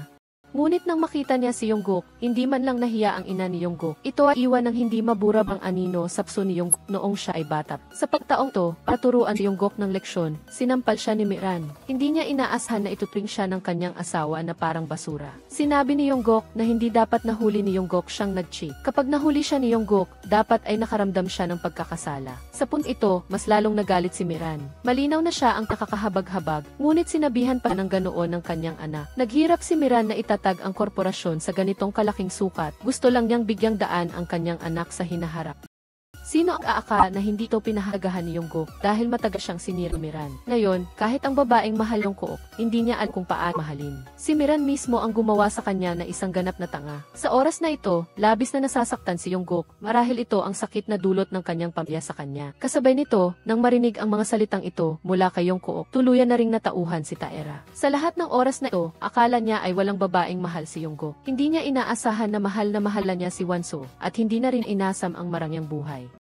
dahil ayaw niya na hindi makatayo ang kanyang anak sa hinaharap. Galit pa nga siya sa kanyang sarili dahil sa pagkakaroon ng ina na isang kabit, kaya ginag pa siya siyang umalis kasama ang kanyang anak. Sa kabilang banda, si Hyun-soo ay nailigtas ni Sang-woo mula sa prosecutor office. Ngunit pagkakta pa lang, simulan na siyang sisihin ni Sang-woo na hindi dapat niya isinumbong ang pag-inject ni Miran Norma Sain Solution. Dahil matapos itong gamitin ni Miran, talagang naramdaman niyang bumata siya ng ilang dekada. Ngunit sinabi ni Hyun-soo na babala lang iyon at ngayon na ang oras para tuparin nila ang kanilang pangako. Hiniling ni Hyun-soo kay Sang-woo na buksan muna ng isang account na nakapangal sa iba at pagkatapos ay ipadala ang nalinis na pera doon. Pagkatapos ng lahat, ibibigay niya ang lahat ng ebidensya sa kamay niya kay Sang-woo, ngunit hindi inaasahan ni Sang-woo na gusto niya ng higit pa. Hiniling ni Sang-woo kay Hyun-soo na tulungan siyang kunin ang mga aklat ng korporasyon mula kay Seo Do-yeon, pagkatapos ay mangyayari ang lahat ayon sa kahilingan ni Hyun-soo. Pagkatapos, mabilis na pumunta si Hyun-soo kay Seo Do-yeon at tinanong siya kung nakikipag-date ba siya kay Oh Wan-soo at binalaan din siyang huwag gagalawin ang kanyang kapatid na babae. Sumagot si Seo Do-yeon na habang si Oh Wan-soo ay maraming beses na dumaan sa hangganan ng buhay at kamatayan, ano ang ginagawa niya. Hiniling ng kapatid na lalaki kay Seo Do-yeon na mabilis na ibigay ang mga aklat ng korporasyon. Kung hindi, kapag naisa publiko ang mga aklat, tapos na rin siya. Ngunit tumanggi si Seo Do-yeon dahil ang nilalaman ng mga aklat ay nakatuon kay Park Miran na walang kinalaman sa kanya o kay Oh Wan-soo. Si Sang-woo, na responsable sa pag-aayos ng mga aklat, ay gustong kunin ang buong korporasyon. Nagulat ang kapatid na lalaki nang marinig ito. Dati, inakala pa ni Hyun-soo na tinutulungan siya ni Sang-woo. Sa gabi, palihim na pumasok si Seo Do-yeon sa bahay ni Sang-woo at sa pamamagitan ng kamera sa alarm clock, nalaman niya ang code ng safe. Pagbukas niya ng safe, nakita niya ang isang dokumento ng trust. Sa dokumento, ipinakita na lahat ng beneficiary ay si Kim Yong-min. Hindi maiwasang magsimulang magduda si Seo Do-yeon sa relasyon ng dalawa. Sino ang nakakaalam na paglabas pa lang ni Seo Do-yeon, nakita niya si Kim Yong-kook na pumunta para hanapin si Sang-woo. Diretsong tinanong ni Kim Yong-kook si Sang-woo kung pinatay ba niya ang kanyang ama. Ngunit iginiit pa rin ni Sang-woo na namatay si Do-oh dahil sa isang kakaibang sakit. Hula ni Kim Yong-kook na pinatay ang kanyang ama dahil hinamak nito ang anak ni Sang-woo. Sa katunayan, matagal nang alam ni Kim Yong-kook na anak ni Sang-woo si Kim Yong-min, kahit si Do-oh ay alam din ito. Dahil sa pag-aalala na magsampa ng kaso si Sang-woo para sa mana, kaya nagpa siya si Do-oh na isapubliko ang kanyang testamento sa itinakdang araw. Tinanong ni Kim Yong-kook si Sang-woo kung isa sa publiko ba ng kanyang ama ang kanyang testamento sa huling bahagi ng buwang ito. Kung hindi mag-iiwan ng isang kusing man ang ama ni Kim Yong-kook sa anak ni Sang-woo at sa halip ay ibibigay ang lahat kay Kim Yong-kook, ano ang gagawin ni Sang-woo? Sa puntong ito, binalaan ni Sang-woo si Kim Yong-kook na huwag saktan si Kim Yong-min. Kung hindi, tiyak na pagbabayaran ito ni Sang-woo. Dahil dito, sa wakas ay intindihan na ni Kim Yong-kook kung bakit kinasusuklaman ng kanyang ina si Kim Yong-min dahil palagi ang itinuturing ni Park Miran si Sang-woo bilang kang alipin. Ngunit hindi niya inaasahang mabubuntis siya ng anak ng aliping iyon. Dahil dito ay labis na nahiya si Park Miran dahil si Kim Yong-min ang patunay ng kanyang pakikiapid sa isang alipin. Ipinagpatuloy ni Kim Yong-kook ang pagsasabi na kung siya ay may kakayahang imbestigahan ang mga bagay na ito, paano hindi malalaman ni Kim Yong-min na si Sang-woo ang kanyang tunay na ama. Ang tanging dahilan ay si Kim Yong-min, tulad ni Park Miran, ay itinuturing si Sang-woo bilang isang alipin. Sa puntong ito, naramdaman ni Kim Yong-kook na napakarami niyang nasabi. Ang tunay na layunin sa pagpunta dito ngayon ay upang laan si Sang-woo na huwag saktan si Oh Wan-soo. Kahit si Kim Yong-min man o si Sang-woo, basta't may magtangkang saktan si Oh Wan-soo, tiyak na unahin sila ni Kim Yong-kook. Sa puntong ito, lubusang nagalit si Sang-woo at himalaman kung paano siya haharapin. Kinabukasan, pinuntahan ni Seo Do-yeon si Hyun-soo at sinabing maaari niyang ibigay ang mga aklat ng korporasyon sa kanya, ngunit sa kondisyon na kailangan nilang magkasamang hulihin ang mga kriminal. Bukod pa rito, pagkatapos makuha ang mga aklat, kailangan niyang harapin ang ilang panganib sa kanyang buhay. Sinabi ni Hyun-soo kay Seo Do-yeon na kung may mangyari sa kanya, lahat ng ebidensya ng krimen ni Sang-woo ay ipadadala sa kanya. Sa gabi, inutusan ni Kim Yong-kook si Kung Chu na ikulong si Seo Do-yeon sa isang madilim na silid. Pagkatapos ay kinuha niya ang isang baril sa dingding at pinilit na tanungin si Seo Do-yeon kung gaano nakalayo ang kanilang relasyon ni Oh Wan-soo. Sumagot lang si Seo Do-yeon kay Kim Yong-kook ng 4 na salita, walang kahiyaan sa puso. Pilit pa ring sinasabi ni Seo Do-yeon na ang pagkamatay ni Do-oh ay tiyak na pagpatay. Kung hindi papain ng salarin ang isang pulis sa ganoong paraan. Ang layunin ay upang tago ang lihim tungkol sa pagkamatay ni Do-oh. Bukod pa rito, natuklasan din niya na si Kim Min ay anak ni Sang-woo. Gusto gamitin si Bijan upang kunin ang buong korasyon. Sinabi ni Kim Yong-kook na si Oh Wan-soo ay kanyang babae at malapit siyang magpaputok ng baril. Sa sandaling ito, biglang dumating si Oh Wan-soo at pinigilan ang lahat. Sinabi niya na kung gustong magpaputok ni Kim Yong-kook, barilin na lang muna niya si Do-oh. Dahil sa pagbabago ng saobin ni Oh Wan-soo, nawal-asa si Kim Yong-kook at sinabi sa kanya na ginagamit siya ni Seo Do-yeon para higanti. Sinabi ni Owanso kay Kyung-kook na patapos niyang kasalan ito, palagi siya buhay sa isang malang estado hanggang saranasan niya ang ilang patangka sa pagpatay at pagkamatay ng kanyang ina. Dito lang siya lubusang nagising. Tiyak si Owanso na hindi siya sasaktan ni Kim Yong-kook at hindi niya papatayin ang kanyang ama. Mabilis na dumating ang ika-negatibo 70 kaarawan ni Duo at lahat ay nag-aabang sa paglalabas ng testamento. Sa katunayan, partikular na sinabihan ni Duo si Owanso na huwag siyang maghihiwalay bago siya mag-negatibo 70. Bagaman di niya alam ang tunay na dahilan, sa loob ng maraming anuman ang hirap maranasan ni Owanso, nanindigan siya sa kanyang orihinal na pangako. Lahat ay nahihintay na ibalita ng abogado ang testamento.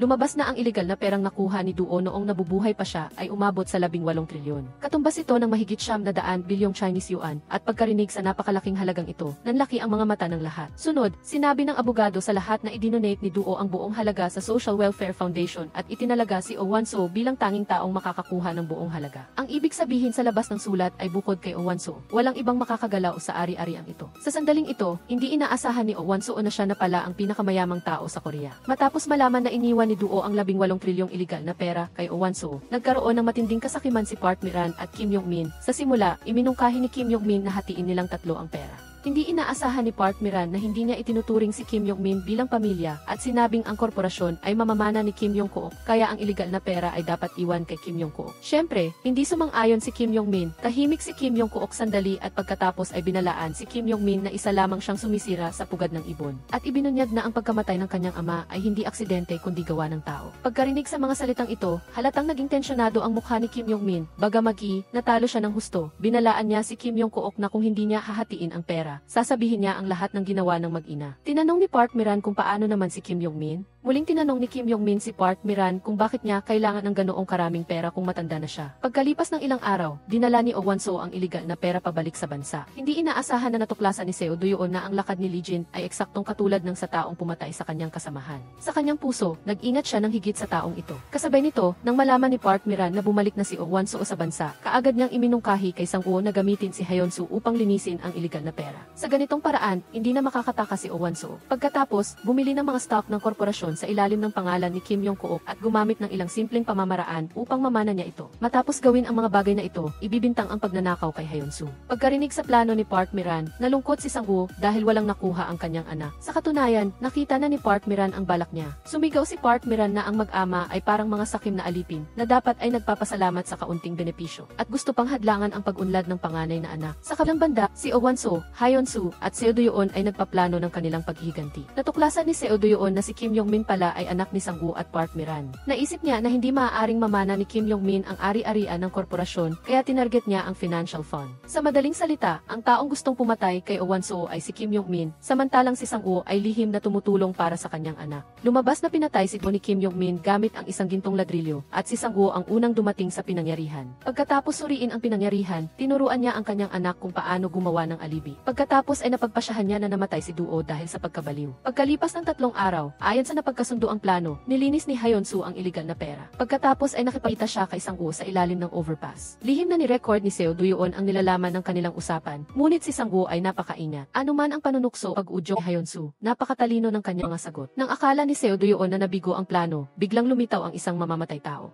Sinasakal ang liig ni Hyun-soo, agad na hinabol ni Seo Do-yeon ang salarin gamit ang isang kutsilyo. At nang hindi nakatingin ang mamamatay tao, sinaksak ni Seo Do-yeon ang kutsilyo sa kaliwang balikat ng mamamatay tao. Ngunit nang gusto niyang humabol, napansin ni Seo Do-yeon na patay na si Hyun-soo. Kailangan niyang agad na dalhin ang kanyang kapatid sa ospital. Ngunit dahil sa labis na pagkawala ng dugo, hindi na rin nakaligtas si Hyun-soo. Pagkalipas ng ilang araw, sa libing ni Hyun-soo, biglang binigyan ng hipag niyang si Owanso si Seo Do-yeon ng isang X. Dahil bili ni Hyun-soo na kung may mangyari sa kanya, kailangan niyang ibigay ito kay Seo Do-yeon. Itinago ni Seo Do-yeon ang EXP sa safe ni Sang-woo, umaasa na maaari niyang isumbong ang korporasyon sa piskal. Mabilis na lumipas ang oras. Kinabukasan, inaresto ng piskal si Park Miran sa salang iligal na pag-angkin sa ari-arian ng korporasyon. Hindi inaasahan na sinimulan na ni Sang-woo ang kanyang plano sa sandaling malaman niyang walang nakuhang bahagi ang kanyang anak. Ngunit habang hinahalughog ng piskal ang bahay ni Sang-woo, biglang lumitaw si Lee Jin. Nang makita niya si Seo Do-yeon, lumingon siya at tumakbo palabas. Nang makita ito ni Seo Do-yeon, hinabol niya ito. Pagkatapos ng isang matinding laban, natukoy niya na si Lee Jin ang pumatay sa kanyang kasamahan at kapatid. Kaya, ibinigay ni Seo Do-yeon si Lee Jin sa pulisya. Pagkatapos, diretsong pinuntahan ni Seo Do-yeon si Sang-woo. Sinabi niya kay Sang-woo na malapit nang ibunyag ni Lee Jin ang utak sa likod ng lahat. Hindi inaasahan, iginiit ni Sang-woo na ang mga walang kabuluhang subjetibong haka-haka ay paninira. Kung may lakas ng loob, gawin niya. Bumalik si Sang-woo sa pinangyarihan at nukay ang ginladrilyo na ginamit ni Kim Yong-min upang patayin si Duo sa likod bahay. Pagkatapos, kusa siyang bumisita kay Park Miran na nasa ilalim ng interogasyon at nilinaw na ang pananakit sa kanya ay upang maghiganti. Tinanong ni Park Miran kung bakit siya nagkaanak sa kanya. Hindi inaasahan, sinabi ni Sang-woo na isa rin itong paraan ng paghihiganti. Gusto niyang makita kung ano ang magiging itsura ng isang taong may mababang lahi na ipapanganak ng kanilang kalaban. Pagkatapos, kinuha niya ang gintong ladrilyo at inilagay sa mesa at idineklara na kailangang gawing si Park Miran ang utak sa likod ng pagpatay.